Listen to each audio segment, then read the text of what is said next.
tetapi yang melaksanakan kebaikan itu sangat sedikit, kata beliau. Dunia, harta banyak tetapi nggak digunakan untuk kebaikan, yang ada digunakan untuk yang haram.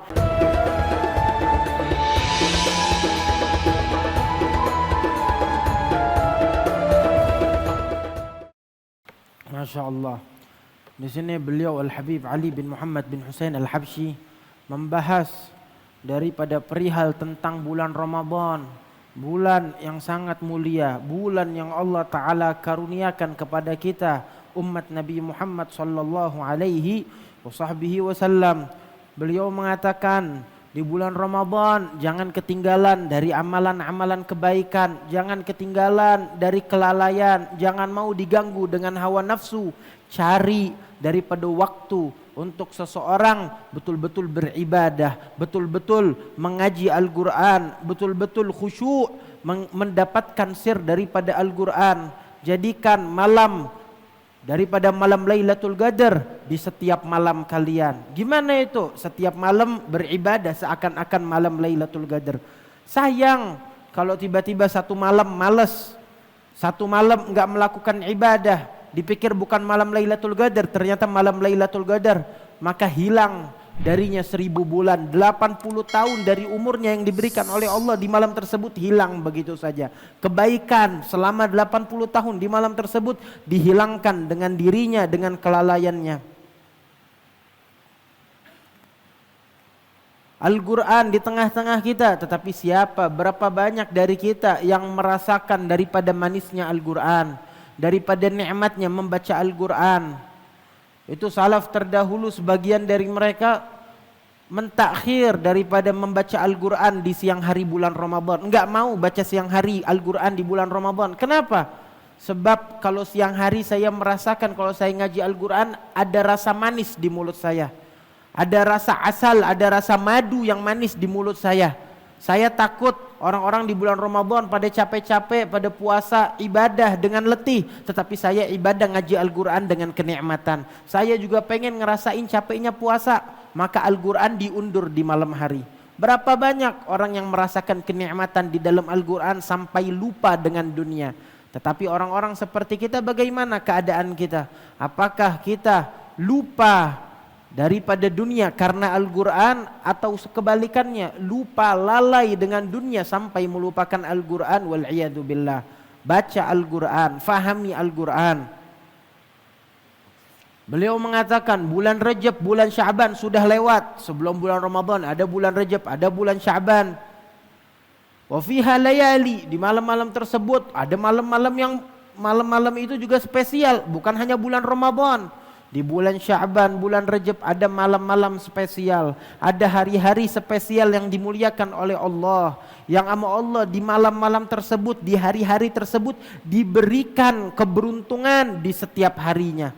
Yang hari pertama lain dengan yang hari berikutnya, hari yang terakhir lain dengan hari yang di tengah. Setiap dari hari tersebut mempunyai keistimewaan yang khusus dari Allah Subhanahu wa ta'ala, yang di siang hari enggak didapatkan di malam hari, yang di malam hari dari bulan Rajab, bulan Sya'ban tidak didapatkan di siang hari, di waktu yang sama, di bulan yang sama. Yang Allah simpan di malam enggak bisa diambil di siang hari. Semuanya adalah karunia Allah yang sangat luas. Maka jangan mau setelah kita lewat bulan Rajab, bulan Sya'ban, di bulan Ramadan ini, kata beliau, kita lalai, kita tinggalkan malam-malam, kita tinggalkan siang-siang yang mulia tersebut dengan ibadah. Penuhilah siang malam dengan ibadah. Sebab bulan Ramadan, kata beliau, kalau masuk itu cepat. Itu hanya ayyam ma'dudat. Allah Ta'ala mengatakan bulan Ramadan hanyalah ayyam, beberapa hari yang ma'dud, yang bisa dihitung dengan tangan. Enggak kerasa. 1 bulan 30 hari, 29 hari. Pada saat sudah masuk malam pertama, enggak kerasa tiba-tiba kita baru sholat tarawih berapa malam, tiba-tiba udah di pertengahan dari bulan Ramadan. Enggak kerasa berapa lama sholat tarawih berpuasa, tiba-tiba udah merasakan kita pada saat sadar sudah akhir daripada bulan Ramadan. Orang-orang di kampung yang udah pada mudik, masjid udah mulai sepi. Di makin akhir, di hari terakhir udah enggak sadar bahwasanya Ramadan akan meninggalkan kita. Sebab Ramadan hanyalah cepat. Setelah itu langsung datang hari Id, hari raya Idul Adha. Tetapi kata beliau, coba kita pastikan diri kita itu kira-kira Ramadan lewat, tetapi diri kita bakal lewat apa enggak? Gimana? Diri kita akan melewati Ramadan di tahun depan atau tidak? Ramadan setiap waktu melewati kita. Tetapi apakah kita akan melewati Ramadan di tahun depan dengan dipanjangkan umur, atau kita akan diwafatkan sebelum mencicipi kemanisan Ramadan? Ditunda amalan kebaikan. Saya enggak mau yang kali ini Ramadan. Saya mau baca Al-Quran, khotemin Al-Quran, pengen sholat tarawih, sholat witir, tapi tahun depan. Enggak tahu habis Id, ternyata habis hari raya orang tersebut meninggal. Berapa banyak dari kita umurnya udah 60 tahun kata beliau. Ingat, yang umurnya sudah 60 tahun berarti orang tersebut telah melewati 60 kali Ramadan. Tetapi 60 Ramadan apa yang didapatkan dari 60 Ramadan tersebut?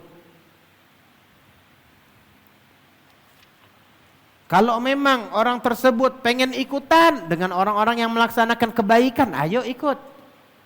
Saya punya kebaikan, saya punya niat, masuk silakan. Banyak orang-orang yang melaksanakan kebaikan di bulan Ramadan, ikuti mereka. Duduk sama mereka, berkumpul. Bukan cuma ngomong saya pengen kebaikan, tetapi orang di bulan Ramadan mengaji, dia enggak ikut ngaji. Di bulan Ramadan qiyamul lail, dia enggak ikut. Ayo masuk bersama mereka, ikut bersama mereka beribadah, ngumpul di bulan Ramadan. Semoga Allah Ta'ala berikan kita taufik. Allahumma ya man wafaq ahlil khair lil khair wa anhum alaih, wafiqna Allahumma lil khair wa inna alaih. Allahumma hdina fi man hadait, ja'alallahu sirra anwanan. Lalu setelah itu beliau berdoa, mendoakan setiap dari kita untuk mendapatkan hidayah, mendapatkan taufik supaya bisa menjalankan amalan-amalan kebaikan, baik di bulan Ramadan ataupun di momen-momen lain selain bulan Ramadan. Dahulu kata beliau, orang-orang daripada tujar, daripada orang-orang yang ahli bisnis, bos-bos yang mempunyai uang, mempunyai harta, mereka itu dari mereka ada yang memiliki 10.000 daripada zaman tersebut, daripada dinar, daripada dirham. Lakin takun lahu fi af'alil khair asya' azimah. Tetapi kalau sama dia dilakukan 10.000 dari uang kekayaan dia, diberikan ke dalam kebaikan, digunakan uang tersebut untuk perkumpulan kebaikan, diinfakkan ke tempat kebaikan, maka itu adalah pahala yang besar dari Allah. Itu adalah sesuatu yang azim, yang sesuatu tersebut besar di sisi Allah, enggak ada duanya. Akan tetapi orang sekarang di zaman kita, itu dunia sudah merajalela di mana-mana. Wa fi'lul khair gal, tetapi kebaikan sudah mulai sedikit. Dunia merajalela, harta banyak, tetapi yang melaksanakan kebaikan itu sangat sedikit kata beliau. Dunia harta banyak tetapi enggak digunakan untuk kebaikan. Yang ada digunakan untuk yang haram, yang ada digunakan untuk menyesatkan, yang ada harta, emas, perak digunakan tetapi bukan kebaikan, untuk menamimah, untuk memprovokasi satu sama lain. Itu kebalikan. Orang zaman dulu ada uang banyak, ada harta digunakan untuk kebaikan, dikumpulin keluarga, dikumpulin tetangga untuk apa? Untuk dibagikan, untuk diinfakkan, untuk dibuatkan makanan yang enak, makanan yang nikmat dibagikan kepada mereka. Tetapi sekarang di ahlu zaman kata beliau sudah sedikit orang seperti itu. Sebabnya apa? Sebabahul haram. Gara-garanya haram udah merajalela di mana-mana. Sampai-sampai hati setiap orang udah tertutupi dengan yang haram. Mereka punya harta nggak digunain buat kebaikan. Kenapa? Sebab mereka sudah sering melakukan yang haram. Hati mereka sudah tertutup untuk melaksanakan kebaikan. Yang ada cuma haram di hati mereka. Dabdabat al-sununa minal kalam. Kita kata beliau udah capek ngasih nasihat, berapa banyak ulama teriak-teriak di mimbarnya, ngasih nasihat, mengingatkan setiap orang, tetapi enggak ditemukan daripada orang-orang yang mempunyai daripada himmah, mempunyai daripada kesungguhan di dalam diri mereka. Dibantuin enggak mau, disodorin nasihat enggak menerima, di dalam diri mereka enggak ada kemauan untuk melaksanakan kebaikan tersebut. Itu kebanyakan orang di zaman beliau 140 tahun yang lalu kata beliau itu. Bagainahum yunwun lahum niat salihah. Yang kita pengen dari mereka, dari setiap orang adalah mempunyai niat soleh, mempunyai daripada tekad yang baik di dalam amalan mereka. Tekadnya dulu, amalnya belakangan gak apa-apa, tetapi bertekad dari sekarang, niatkan dari sekarang kata beliau untuk melaksanakan kebaikan. Nanti Allah Ta'ala yang akan membukakan pintu taufik, pintu hidayat untuk orang-orang yang telah meniatkan di diri mereka niat untuk melaksanakan kebaikan tersebut. Jangan bilang saya pengen ini, pengen itu, tapi nanti kalau saya udah dapat gajian, kalau saya udah kejatuhan daripada gunung emas, kalau di rumah saya itu batu-batu udah berubah jadi emas baru saya infak. Jangan ngomong gitu. Niatin dulu. Niat saya pengen melaksanakan kebaikan, pengen buat maulid Nabi, pengen buat perkumpulan kebaikan, saya pengen bagi-bagi sedekah di kampung saya. Niat dulu. Kapan? Ya nggak tahu. Cuma niatnya sudah ada. Saya sudah bertekad kalau Allah berikan rizki.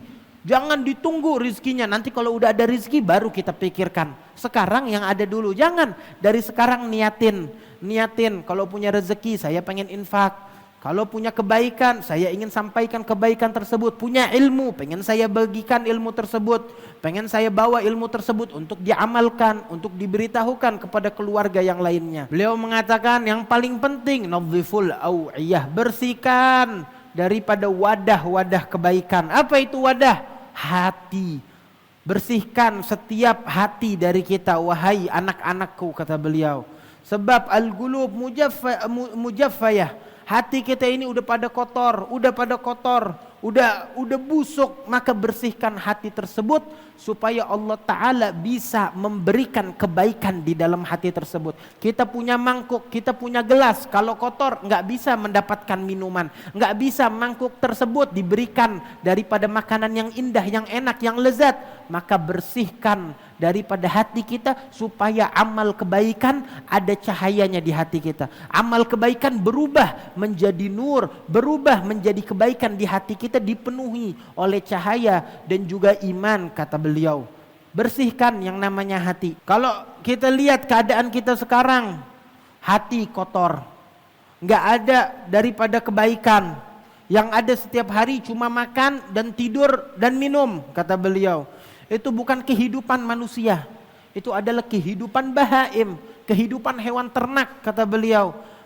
Hewan ternak bedanya apa dengan kita? Kalau kita hidup cuma makan, cuma minum, cuma tidur, nggak ada ibadah, nggak ada bedanya. Bahkan hewan ternak lebih baik dari orang yang cuma hidup dan tidur di dalam hidupnya, cuma makan, cuma minum. Hewan ternak lebih baik dari mereka. Allah Ta'ala mengatakan inhum illa kal an'am bal hum adallu sabila. Sayyidina Umar bin Khattab mengatakan, laitani kuntu kabshan.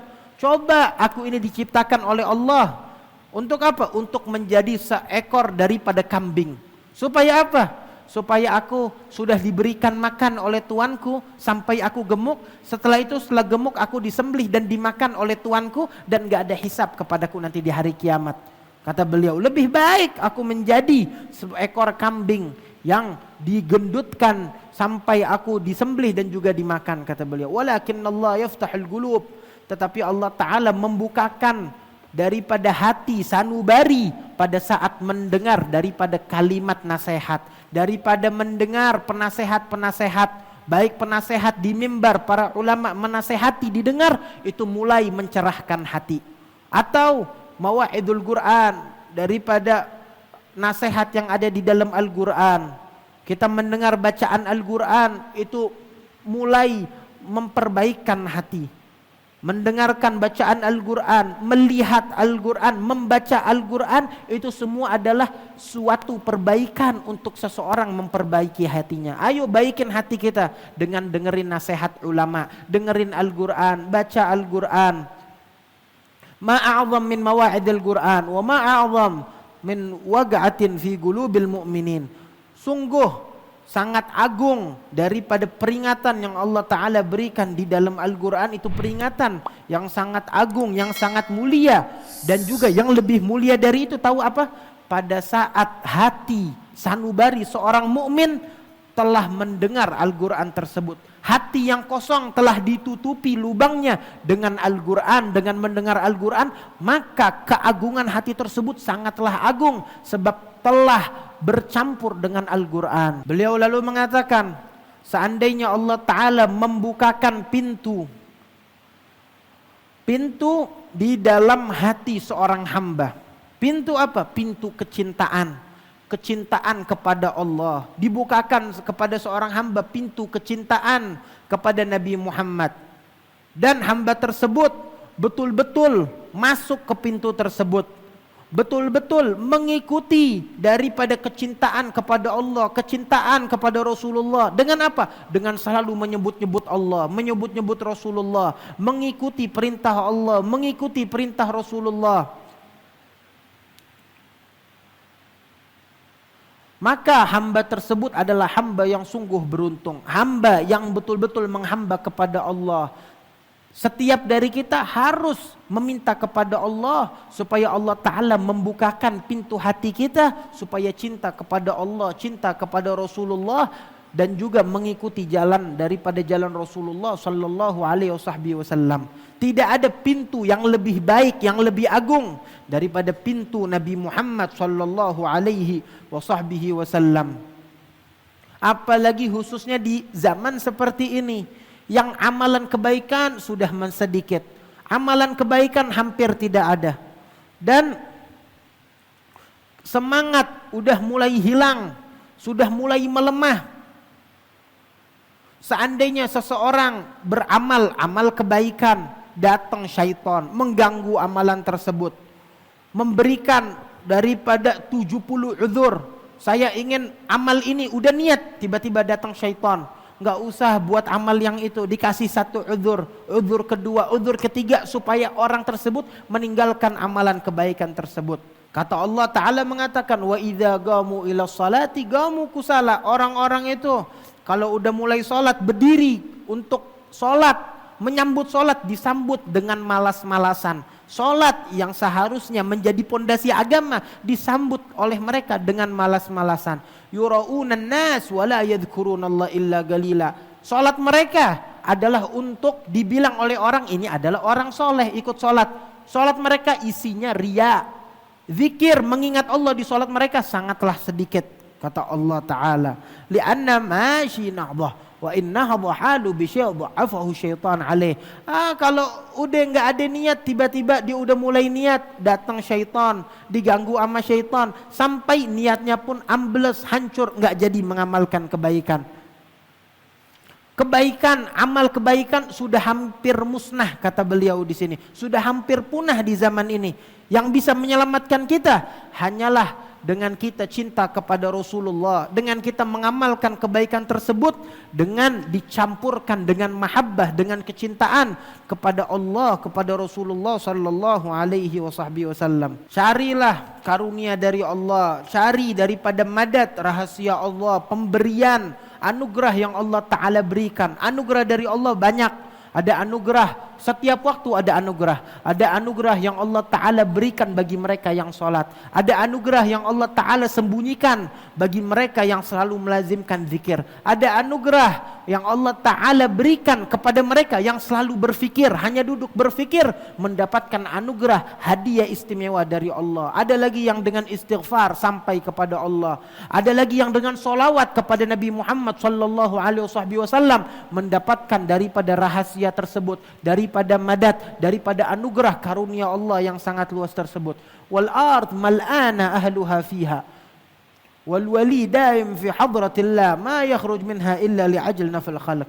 Ini kita lihat dunia ini, bumi ini sangat luas. Berapa banyak orang yang ada di dunia, berapa banyak yang hidup dengan dunia, berapa banyak yang lalai dengan dunia. Tetapi waliullah, orang-orang para aulia yang dicintai oleh Allah, mereka di dalam dunia ini keadaan mereka seakan-akan tidak di dunia. Keadaan mereka adalah di hadratillah, di hadapan Allah. Mereka selalu bersama Allah.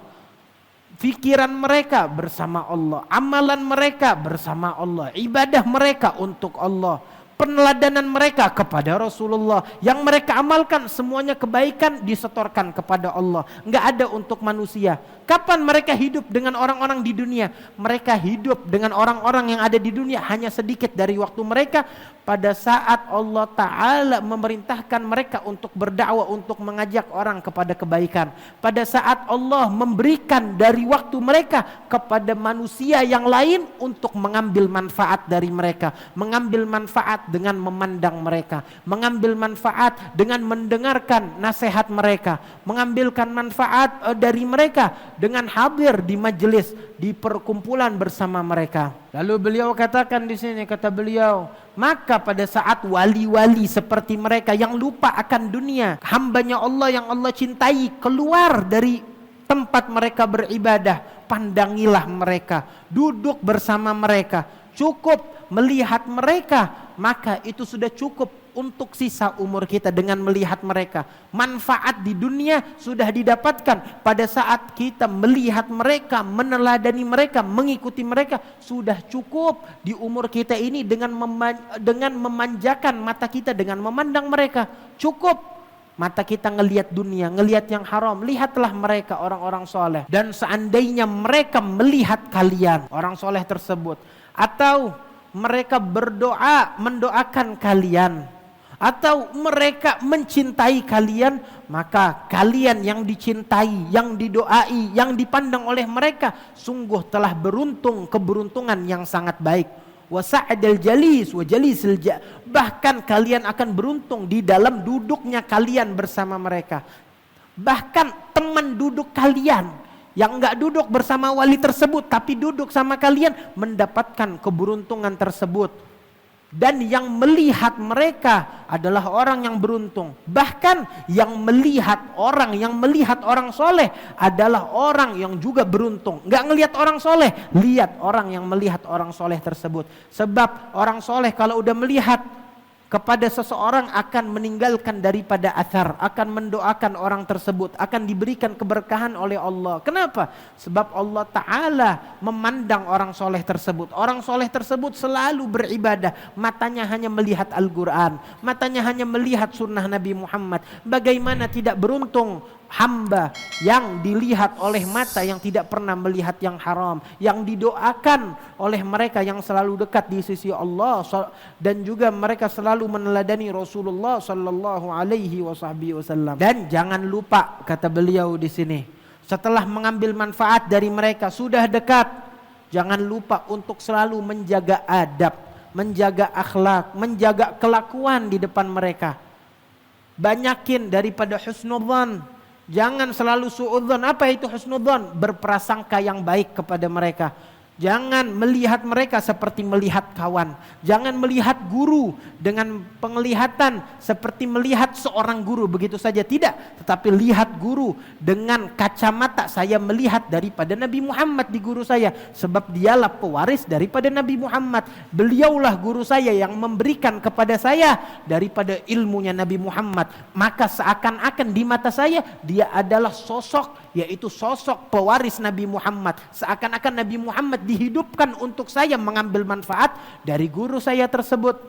Banyakin husnudzan kepada guru. Dan kata beliau di sini, seandainya seseorang berhusnudzan kepada gurunya, kepada para ulama, memberikan daripada prasangka yang baik kepada mereka, maka dia akan mendapatkan manfaat dengan husnudzannya. Dan dia akan menjadi orang yang beruntung karena mendapatkan manfaat. Tetapi kalau dia enggak husnudzan, yang ada hanya buruk sangka, maka yang dia dapatkan adalah asyia. Dia menjadi orang yang sial. Sebagaimana dahulu orang Quraisy sial seperti itu. Kenapa? Orang Quraisy mengatakan kepada Nabi Muhammad di depan mata mereka, ini adalah seseorang yang makan bersama kita, yang jalan-jalan di pasar sebagaimana kita jalan. Masa Rasul seperti ini? Jangan kita tertipu sebagaimana tertipu mereka, orang-orang kaum kafir Quraisy.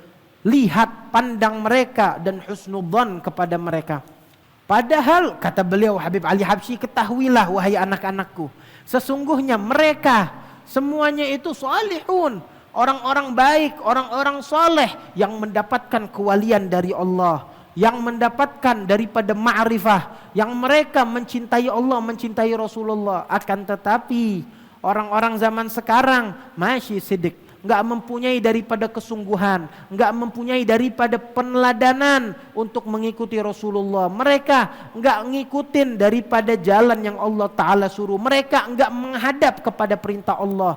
Yang ada mereka menjauh dari Allah, menjauh dari Rasulullah, sampai mereka diharamkan daripada kebaikan, memandang orang soleh, mendapatkan kebaikan dengan husnudzan bersama mereka orang-orang soleh. Apalagi di bulan seperti ini, bulan Rabiul Awal, bulan kelahiran Nabi Muhammad. Dikatakan oleh Al-Habib Abdul Qadir bin Ahmad As-Saggaf, itu kata beliau, al-kaun, semuanya yang ada di muka bumi, yang ada di alam semesta, langitnya, buminya, makhluk hidupnya, lautannya, gunungnya, semuanya menunggu-nunggu daripada datangnya bulan kelahiran Nabi Muhammad. Beliau mengatakan bahwasanya di bulan Nabi Muhammad adalah hari raya bagi setiap makhluk hidup yang ada. Kalau hari raya orang Muslim, orang Islam adalah dengan Idul Fitri, dengan Idul Adha, tetapi hari raya alam semesta adalah pada saat kelahiran Nabi Muhammad sallallahu alaihi wasallam. Maka muliakan hari tersebut, cari kebaikan, hadir di majelis-majelis ilmu,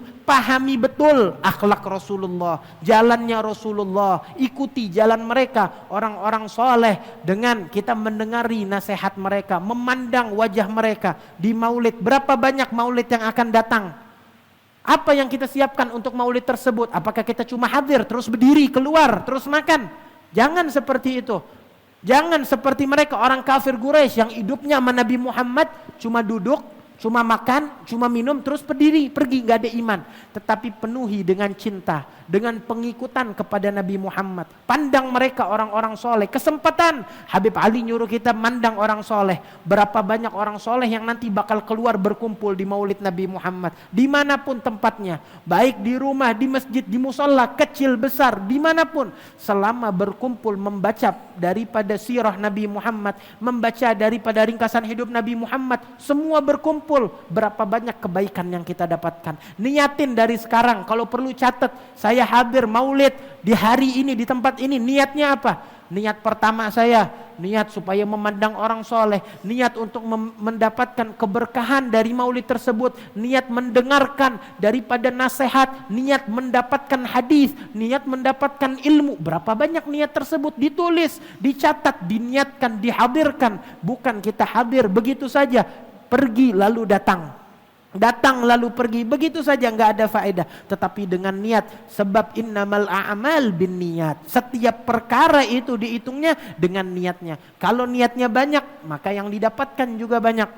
Niatin apapun di majelis-majelis, hadiri majelis tersebut dengan kita menghadirkan doa, dengan kita meminta pertolongan kepada Allah untuk diberikan daripada taufik, daripada hidayat, dan juga Allah Ta'ala memberikan keberkahan bukan hanya untuk kita yang hadir, tetapi bahkan yang tidak hadir. Doain anak kita, keluarga kita, istri yang di rumah yang gak hadir, didoain supaya mendapatkan daripada apa yang didapatkan di majelis tersebut. Bahkan doakan siapa?